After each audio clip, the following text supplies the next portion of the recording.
Dear students, in this lecture we will learn about placenta. We learn about its definition, what does it do, and how does it facilitate the development of embryo. And we'll also learn about its types, based on morphological distinction, histological, and the way it is formed, and so on. I'm Dr. Lata, Assistant Professor, Department of Zoology, Maharani Science College for Women, Bengaluru. Now in this diagram you can see that there is a developing fetus which is enveloped in an extra embryonic membrane, that is an amnion, which is filled with amniotic fluid, and it has a connection with some whitish kind of a tissue which is associated with the maternal tissue, and there is a connection between the two. Okay, so this whitish tissue that you are seeing is nothing but the placenta. Now when you talk about these oviparous animals that lay eggs, wherein the development of the embryo takes place outside the body of the mother, the egg is provided with large amount of yolk. For the reason being, this yolk has to support the growth and complete growth and development of the embryo. Now, whereas in case of viviparous animals, the egg is with hardly any kind of food reserve. So the developing embryo has to depend on mother for nourishment to a greater degree. So here what happens, the development of the embryo happens inside the uterus or the womb of the mother, which gets attached to the uterine wall and obtains nourishment from her until birth through this placenta. Now, what is placenta then? Placenta is a structure or organ that establishes a connection, an organic connection between the fetus and the mother. So it is formed by with the help of both maternal tissue and the fetal tissue, which jointly serve as the transport of nutrient substances and also oxygen from maternal bloodstream, and it also helps in eliminating the nitrogenous wastes. Okay, now from where all do you see this placenta? This placenta, it's not found exclusively in mammals, but it also occurs in some animals belonging to different groups, which are basically oviparous. For example, if you think about Peripatus, which is an onychophoron, which comes under phylum Arthropoda, it also shows placenta. Then a tunicate, Salpa, also shows placenta. And then Elasmobranch, Mustulus laevis, and certain lizards and snakes which belong to reptilia, they also show placental structures. But the nature of the fetal tissue that forms placenta with the maternal uterine wall is different in all these cases. Okay, so basically a placenta is made up of both maternal and the fetal tissue. It is a combination of both. Now, when you consider in case of mammals, or especially in case of human beings, the egg, when it gets fertilized in fallopian tube, and it immediately starts dividing. Simultaneously, what happens? It descends down the oviduct to reach the uterus. Now, on reaching the uterus, the zona pellucida, or the outer covering of this fertilized zygote, that gets dissolved, and the embryo now enters the blastocyst stage. Now, what is a blastocyst? Blastocyst is nothing but a cluster of cells, okay, which are you can call it as the germinator cells. It is from these cells that all other structures of a developing fetus will be formed. So we call this stage of these ball of cells as blastocyst stage. And this blastocyst, it gets attached to the uterine wall. And this attachment of blastocyst to the uterine wall is what is called as implantation. Okay, so what is implantation? It is the attachment of blastocyst to the uterine wall. And the time taken for implantation varies in different groups of mammals, which can range from 6 days in rats to 8 to 10 days in man. So before implantation, this blastocyst is nourished by a secretion of tubular uterine glands called the uterine milk, and it contains some organic substances which are used as nutrients. So till it gets implanted, this zygote was nourished by the secretion of the uterine wall, which is in the form of uterine milk. Now, once the implantation takes place, once this attachment of the blastocyst attaches to the uterine wall, then the embryo obtains its nourishment by enzymatically breaking down the cells of the uterine lining immediately around it. Okay, so later on the placenta is developed, through which the embryo extracts the nutritional elements from maternal bloodstream. So this is how the placenta, this is the first stage prior to the formation of placenta. Now, once this blastocyst penetrates deep into the uterine wall, this extraembryonic membrane, that is the chorion, that surrounds this trophoblast. Now, what is a trophoblast? We said once the zona pellucida gets dissolved, it is left only with the blastocyst. Okay. Now, this blastocyst is surrounded by a single layer of cells called as trophoblasts. Now, tropho means to feed. Blastocyst, we said they are the germinator kind of cells. So, these trophoblasts are the one which provide nutrition to the developing embryo so that it can derive its nutrition from the mother. Okay, I hope you are getting this. First, we talked about the formation of blastocyst stage. Then we said how it gets attached to the uterine wall, and we call this process as implantation. And once implantation, what happens and what steps leads to the formation of placenta is what I'm trying to explain it to you. So once this blastocyst penetrates into the penetrates little deep into the uterine wall, then the chorion that surrounds this trophoblast, it produces into finger-like projections called as villi, and these villi penetrate into the depressions of the uterine wall. Now, how these depressions are formed? By the enzymatic activity which dissolves the uterine tissue. Later on, these villi, they are penetrated from allantois, which forms connective tissue and blood vessels of the fetal placenta.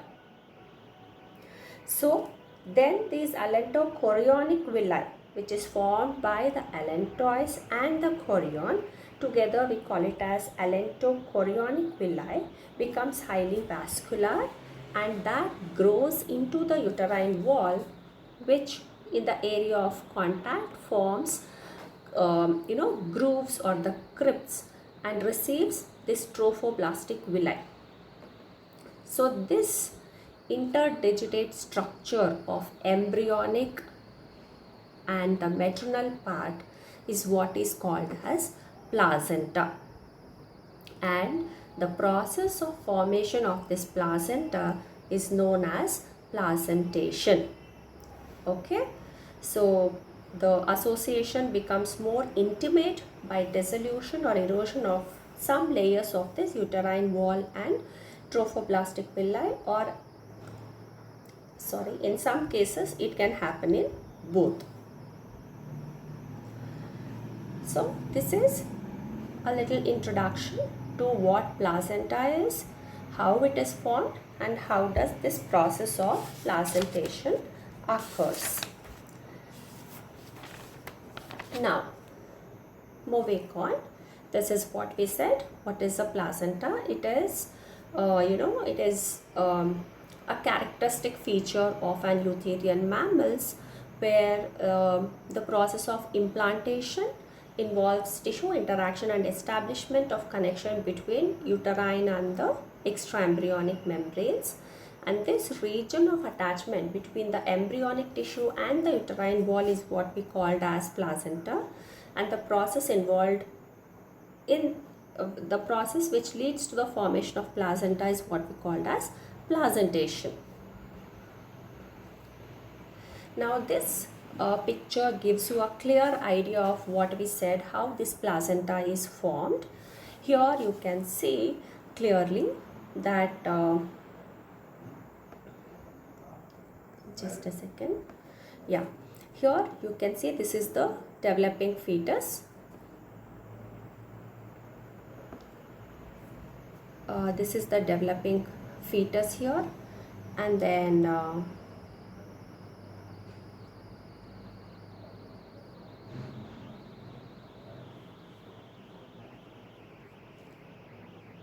yeah, this is the amniotic fluid, this is the developing fetus, and this is the amniochorionic membrane. And here you have, or you can see, the maternal tissue, that is a part of the uterine wall, which is the myometrium, which is marked in this red, and the endometrium, which is shown in here. Okay, so this endometrium and myometrium are the part of the mammalian uterus. Now, from this developing fetus, this chorion, as we discussed, that gives out these finger-like projections here. Can you see these finger-like projections that are there, which are formed here like this? Okay, these are nothing but the villi. The this is villi which is contributed by both this allantois as well as the chorionic villi. Okay, so what happens here, once they form the villi, they form the stalk. Okay, you can see here clearly, you have the stalk here, and then the stalk giving rise to, here is the stalk, and from this you have different finger-like projections being formed, and all these are embedded in this maternal endometrial region. So this region, that is the chorion and the endometrium, chorion from the fetal tissue, endometrium of the maternal tissue, that together forms the placenta. Here, and this diagram shows you a magnified view of what is shown there.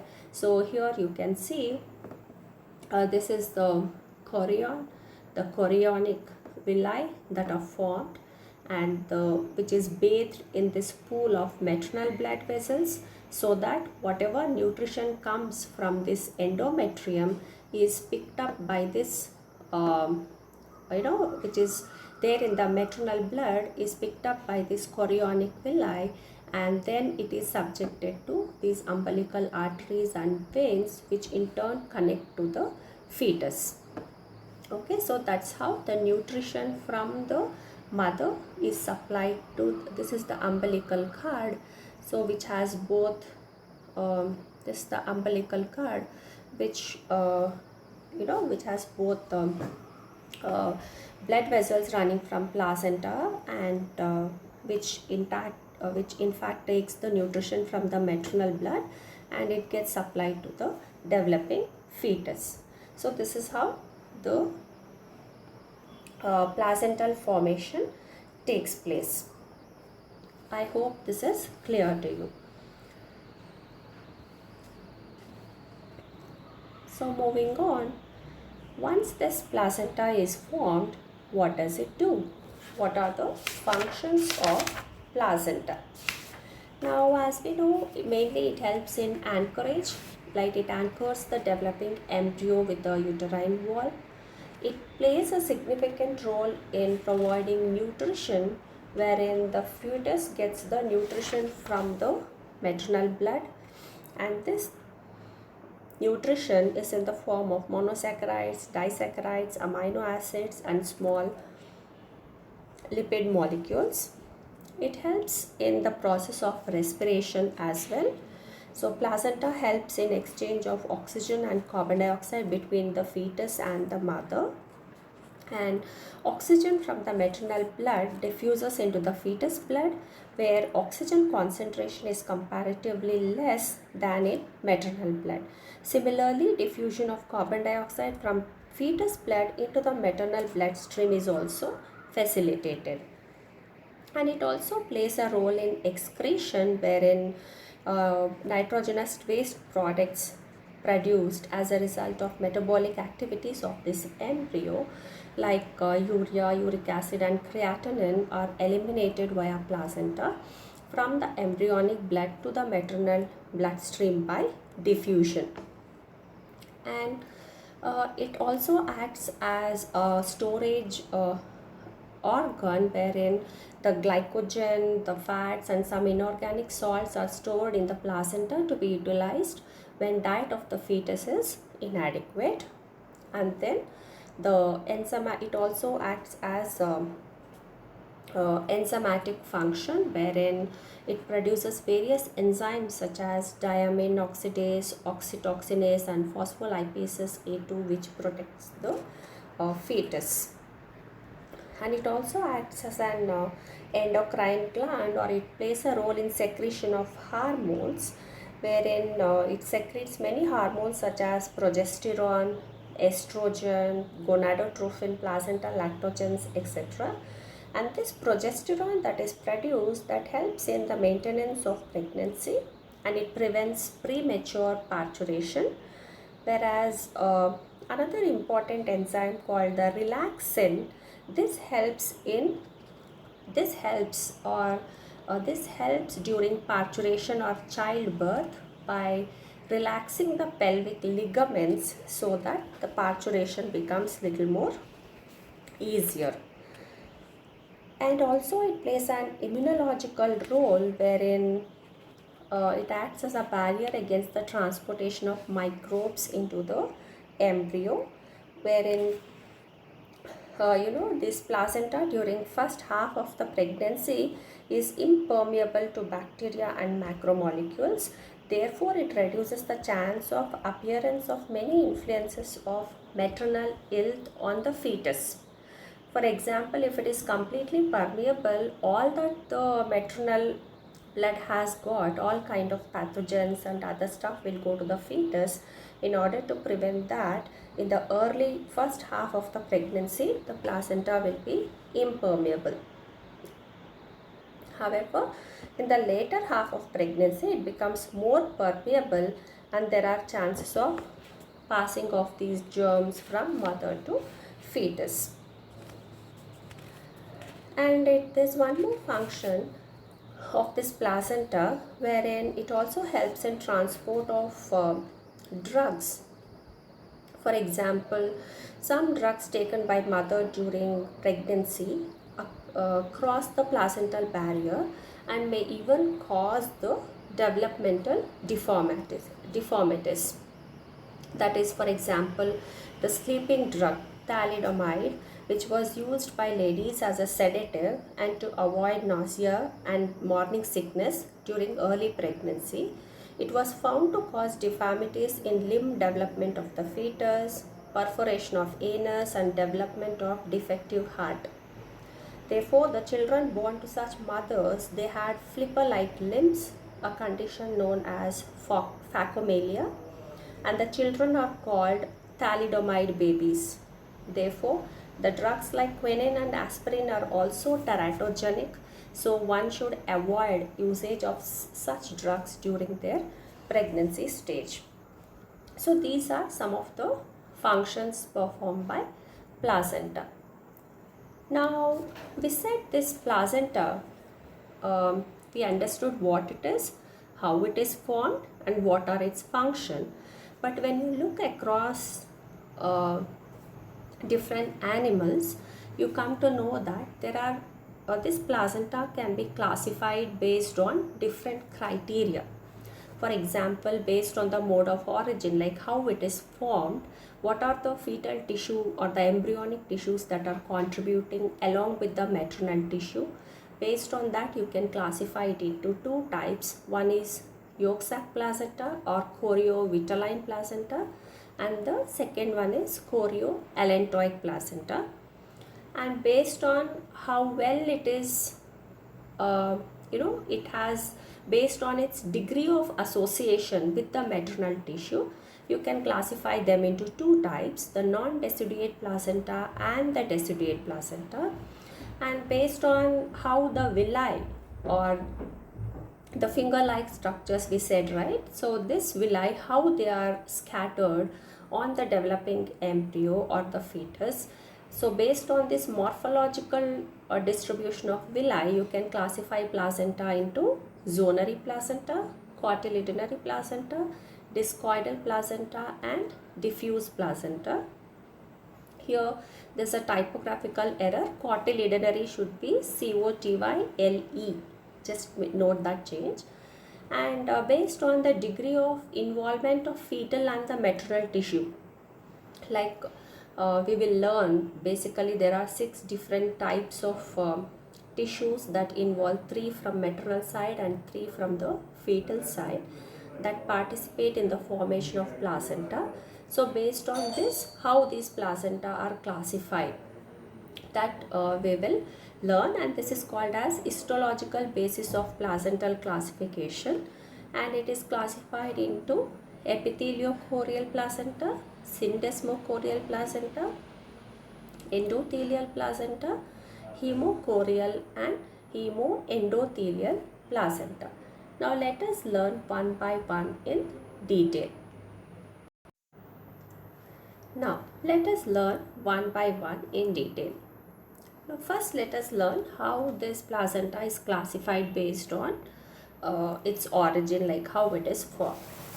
Now here you can see this is yolk sac placenta, or it's also called as choriovitelline placenta, wherein in this kind of placenta, when the yolk sac placenta is formed when this yolk sac wall, that is the splanchnopleur.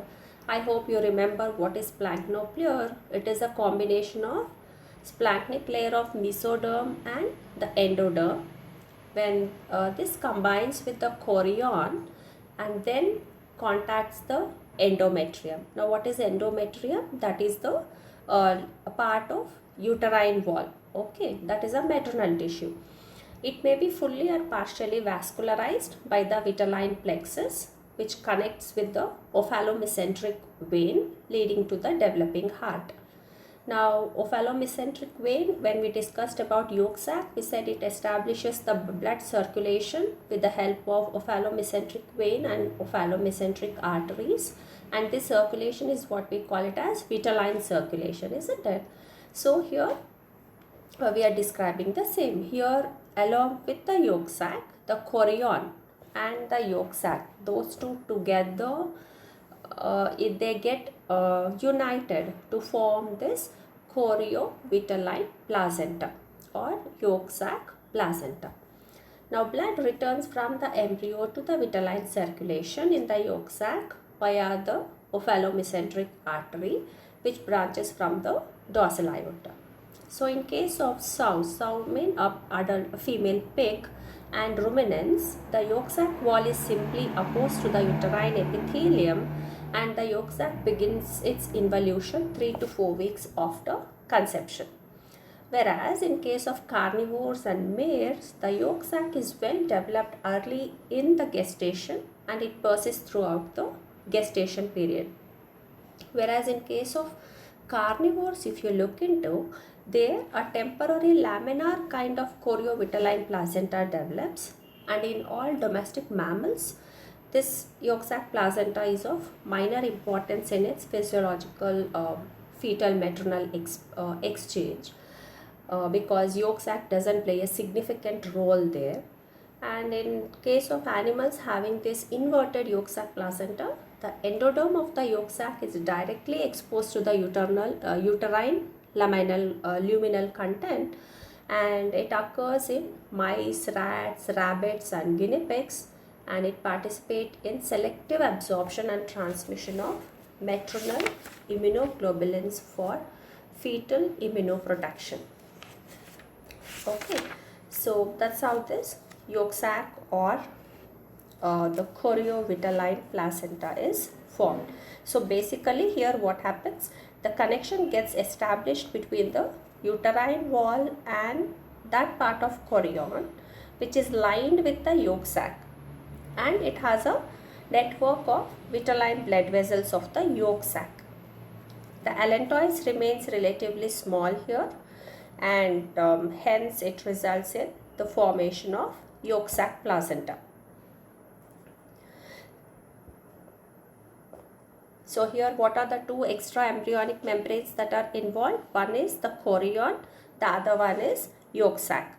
The chorion fuses with the yolk sac and they both together become vascular. That means they establish the blood circulation, and hence such fetal association with the maternal tissue is what we call as yolk sac placenta.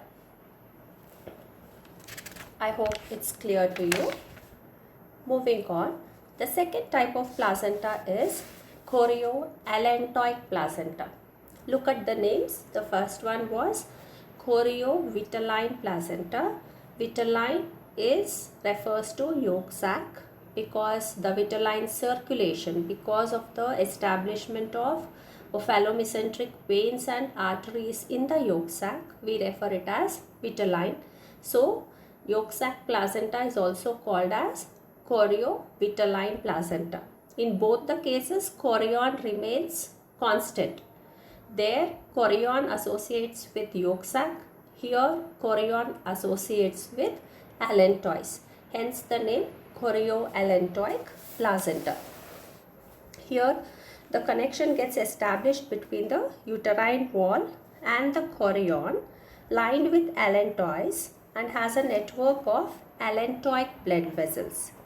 So here in such cases, the organisms which has chorioallantoic placenta, the yolk sac remains rudimentary and non-functional, as found in some marsupials and all eutherian mammals. So this chorioallantoic placenta is the most efficient for mediating physiological exchange between the mother and the offspring, and it is very well vascularized by umbilical veins and arteries. Okay, so these are the two different kinds of placenta based on how it is formed. Yolk sac and chorion forms choriovitelline placenta. Chorion and allantois, they together form chorioallantoic placenta. Now the next type is classification based on its intimacy. Okay, like here there's again a typographical error, sorry for that. Classification based on its intimacy, like how well it is associated with the maternal tissue. We have two types. One is non-deciduate placenta and deciduate placenta. Now what happens in non-deciduate placenta? In non-deciduous, the implantation. What is implantation? The fusion of blastocyst with that of the uterine wall, isn't it? So this implantation remains superficial, meaning the implantation will not occur deep into the uterine wall. It just goes and attaches or adheres to the uterine wall. So it is just superficial. This occurs in most mammals where the blastocysts lie in the uterine cavity.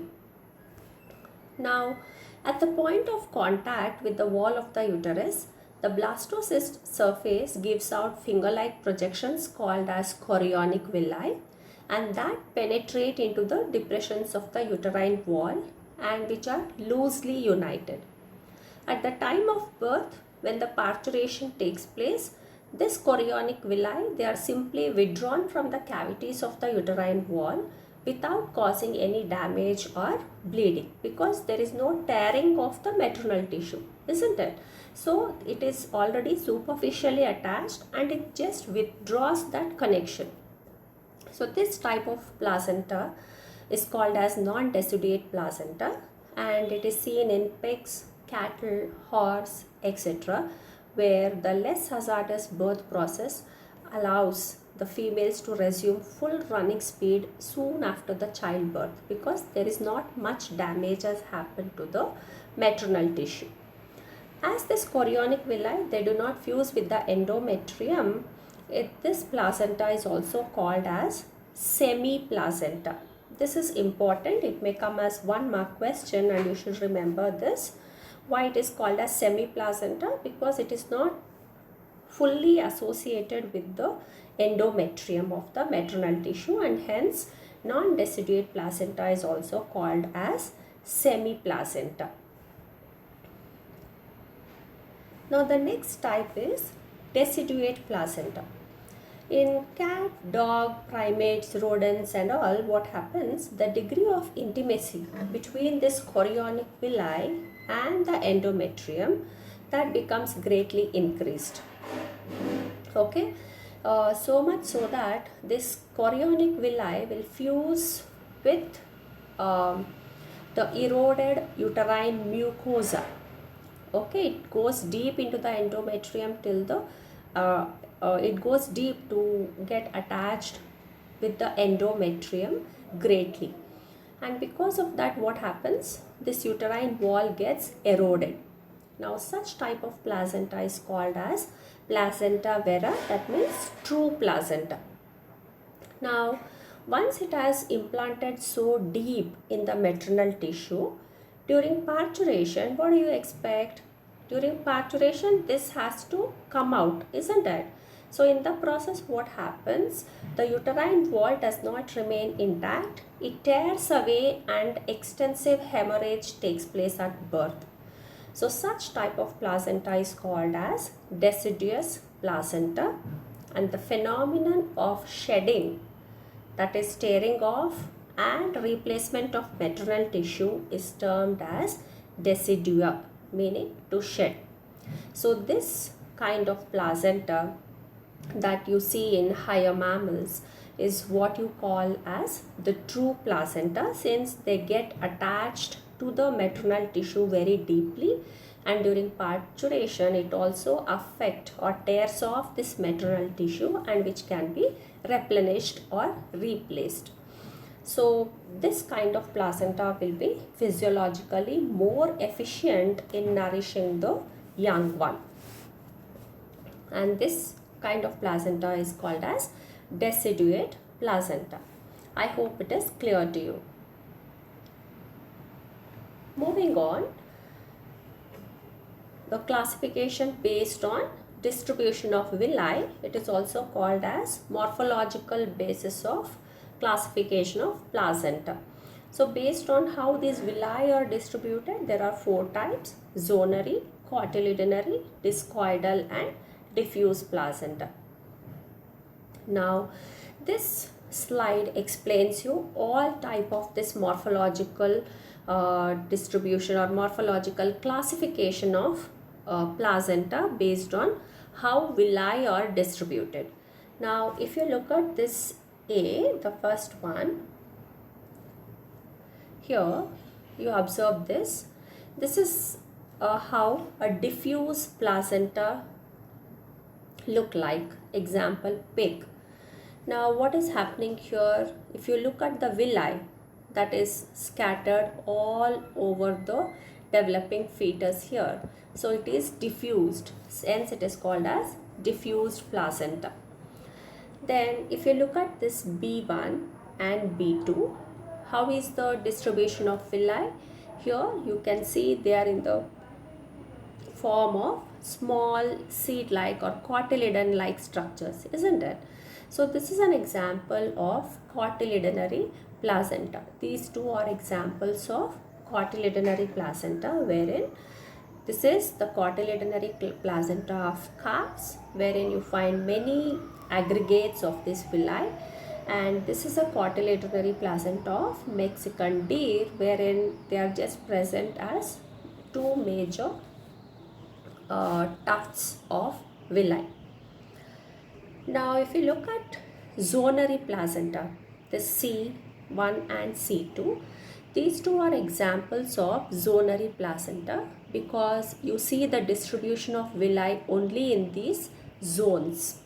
Okay, so this is a zonary placenta of dog, and this is an incomplete zonary placenta of raccoon.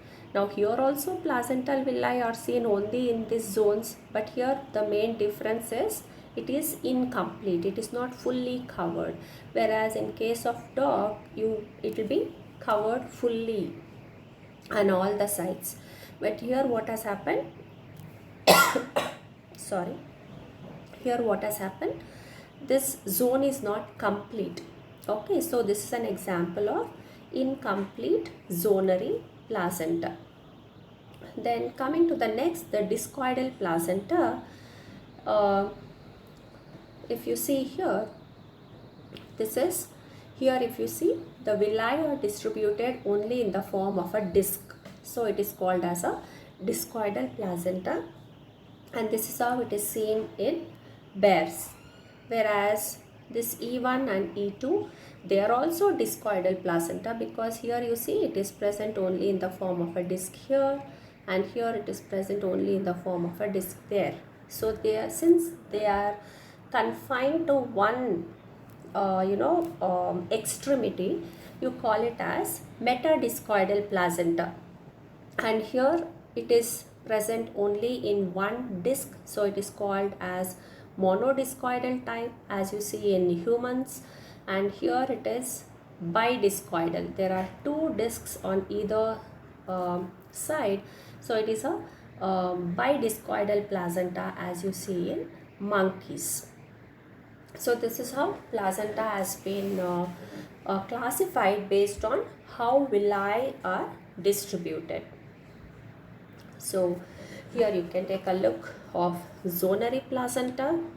This is the chorioallantois, and the placenta is formed as a zone, girdle-like zone on the chorion, and hence it's an example of zonary placenta, as you see in dog, cat, seal, raccoon, etc.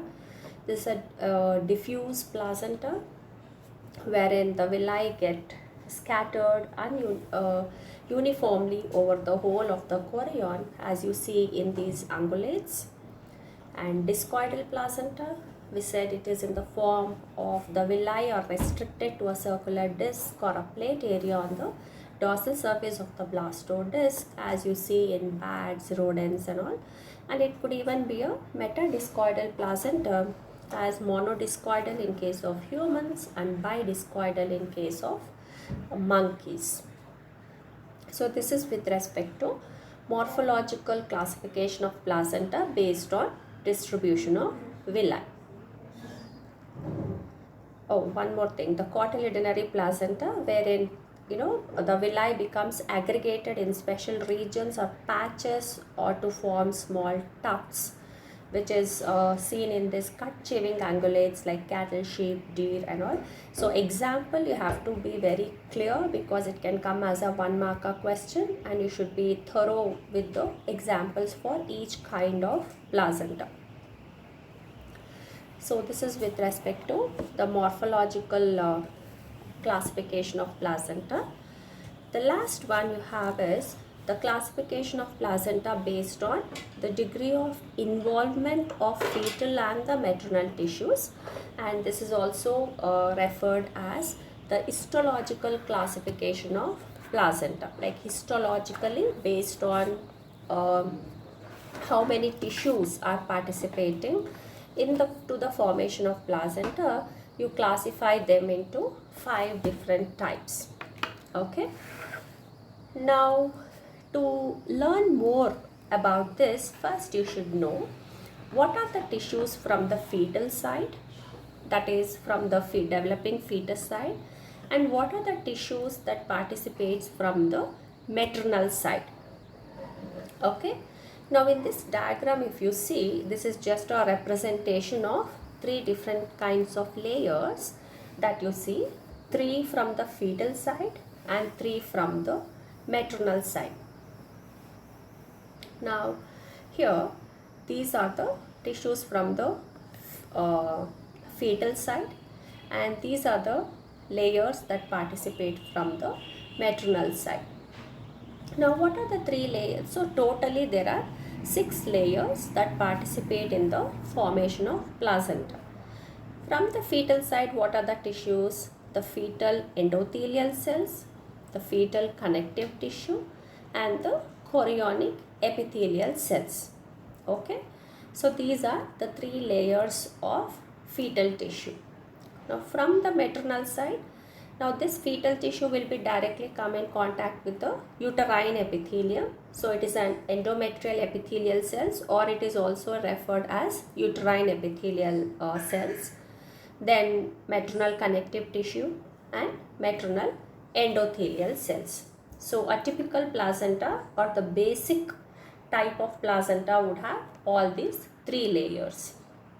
So you should be clear as to which are the 3 layers that participate from the fetal side and the one which participate from the maternal side. Once you're clear with this, it becomes easy to understand different types of histological types of placenta.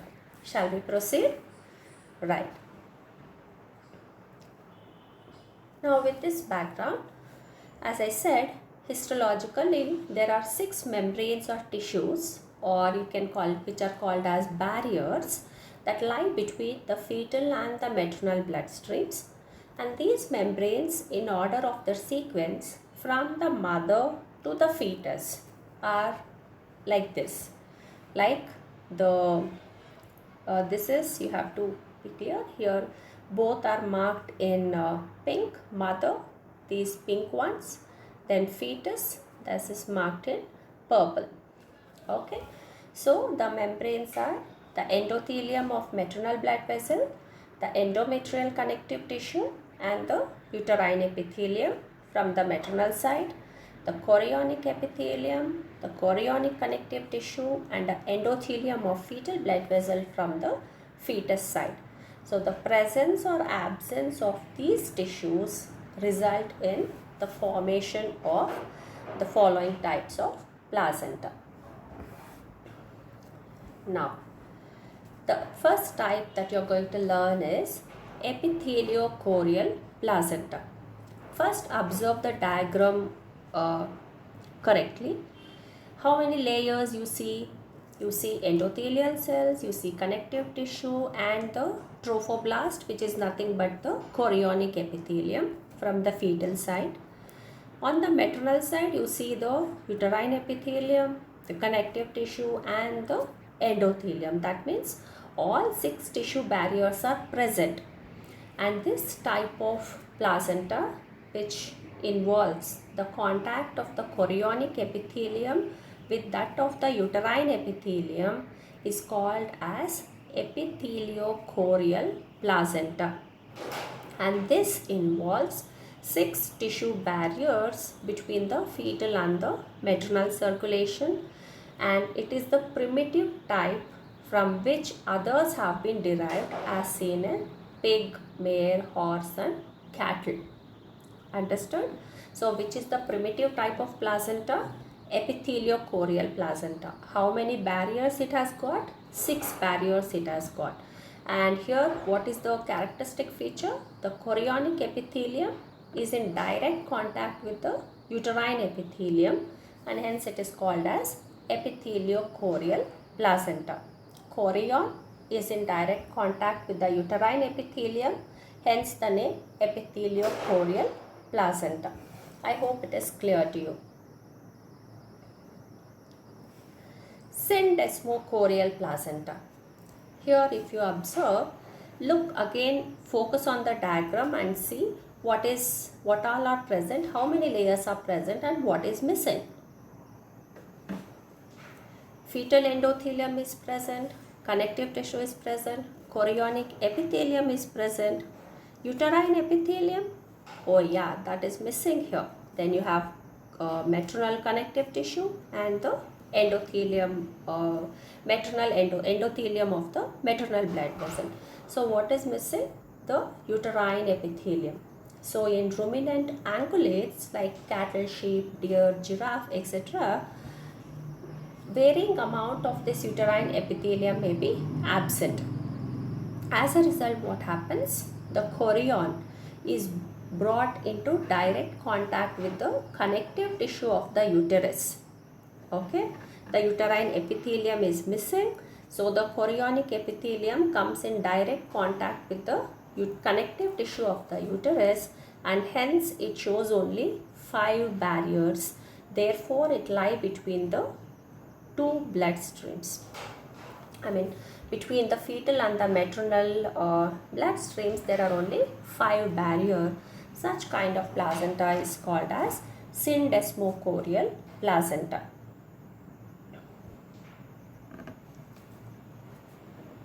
Now, the next one is endotheliocorial placenta.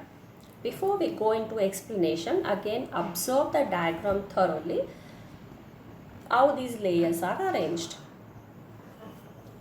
This one, fetal endothelial is there, connective tissue layer is there, the chorionic epithelium is there. That means all the 3 layers from fetal tissue are there. What about from the maternal side? Here, what is in contact with the chorionic epithelium? Not the uterine epithelium, not the uterine connective tissue, whereas the endothelium of the endothelial wall of the maternal tissue is in direct contact with the chorionic epithelium.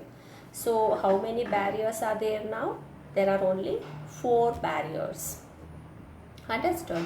So the chorionic epithelium is in contact with the endothelial layer of the maternal blood vessels, and hence this type of placenta is called as endotheliocorial placenta. Endothelium of the maternal blood vessel and the chorion, they are in contact, isn't it? Hence the name endotheliocorial placenta. And here the uterine mucosa is reduced and the chorionic epithelium comes in contact with the endothelial wall of the maternal blood vessels. And this type of placenta is a characteristic feature of carnivores like the dog, the cat and the bear, which shows presence of only 4 barriers between the 2 blood streams.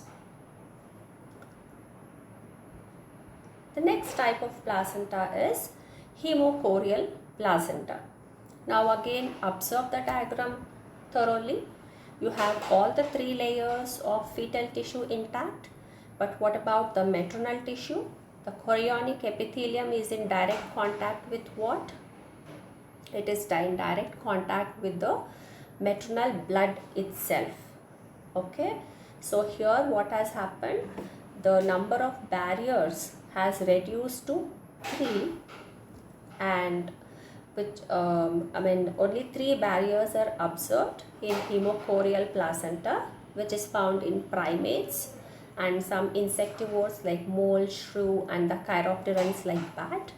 Here the endothelial wall of the maternal blood vessel disappears and the chorionic epithelium is bathed directly in the maternal blood, hence the name hemochorial. The chorion is in direct contact with the maternal blood, and such kind of placenta is called as hemochorial placenta. And the last one, hemoendothelial placenta. Now what do you see in this diagram? You see only the endothelial lining and the maternal blood pool. So in this type of placenta, the chorionic villi loses their epithelium, the mesenchymal layers or the connective tissue, it gets degraded. So it gets degenerated to such an extent that the endothelial wall of the fetal blood vessel remain in direct contact with the maternal blood. So chorionic epithelium is also gone. The fetal connective tissue is also gone. Uterine epithelium is gone. Uterine connective tissue is gone. The endothelial lining of the maternal blood vessel is also gone.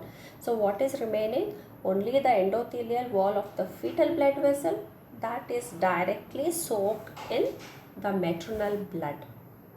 So this hemoendothelial placenta is seen in mouse, rat, rabbit, guinea pig, etc., wherein there is only a single barrier that separates the two blood streams. Such kind of placenta is called as hemoendothelial placenta. So these are some of the histological types of placenta based on how it is classified, based on how many barriers are involved in its formation. This slide will give you a kind of summary of all that we have discussed so far. Of course, in this you didn't learn about this endothelial placenta. The fifth one, it is not there for you. So you can just focus on rest of the 5 and have a kind of comparison. It's very simple. All you need to know is what are the layers that are participating in the formation of placenta, and how, like in each type, which are the layers that goes missing. With a proper example, if you practice, this will fetch you full marks. This will come as a 10 marker question, wherein you will be asked to write about the histological types of placenta. You have to practice the diagram and you should give a proper explanation with a suitable example. Okay, so this is with respect to how placenta has been classified. Now these are the reference books from which the content has been taken and the pictures has been picked up. So you can refer to it and you can read more for better understanding. I have put up few multiple choice questions which you can just practice to know how better you have understood. So yolk sac placenta, it's derived from, we said it is a combination of chorion and yolk sac. So the answer is B. Then cotyledonary placenta is found in cow and deer. So you should be very thorough with the example for each kind of placenta. And the hormone secreted by placenta at the time of parturition, relaxin. And syndesmochorial placenta lacks which layer? The uterine epithelium. So you have to learn the diagrams thoroughly so that you know which layer goes missing in which type of placenta. And all 6 tissue barriers are present in which kind of placenta? Epitheliochorial placenta. We said that is the one which shows all the 6 layers, and that is the most primitive type of placenta. So I hope you have I've put this concept as easy as possible. I hope you have enjoyed learning, and if you have any doubts you can always mail me, and my email ID is vlatadamodaran@gmail.com. It is there in the very first slide. So you can revert back if you have any other doubts and clarification. And also you must have heard people telling, like once a female is bearing fetus in a womb, that is once she is pregnant, they say that you have to take utmost care, eat good food and good kind of diet. Why do they say so? Because all that you eat, that goes to the fetus. Like in mammals, when the embryo, it mainly depends on mother for its nourishment and also for oxygen supply for the complete period of development, isn't it? So here what happens, the pregnant mother, she acts as the fetus stomach, intestine, liver, lungs and kidneys for the fetus, because all these organs wouldn't have developed from the initial stage itself, isn't it? As and when the embryo grows, as and when the embryo gets the nutrition, then the fetus will develop So till that process of development happens, it is the mother who acts as all the organs for this developing fetus, and hence it is said that and hence it is quite obvious that the good health and proper nourishment of this pregnant women is very much essential, because that will have a direct impact on the developing fetus, and hence it is said that the pregnant women should be looked after well, and you should be kept happy and should be given good diet. So with this, I'll conclude this lecture. I hope you have enjoyed learning this. See you all soon. Bye bye.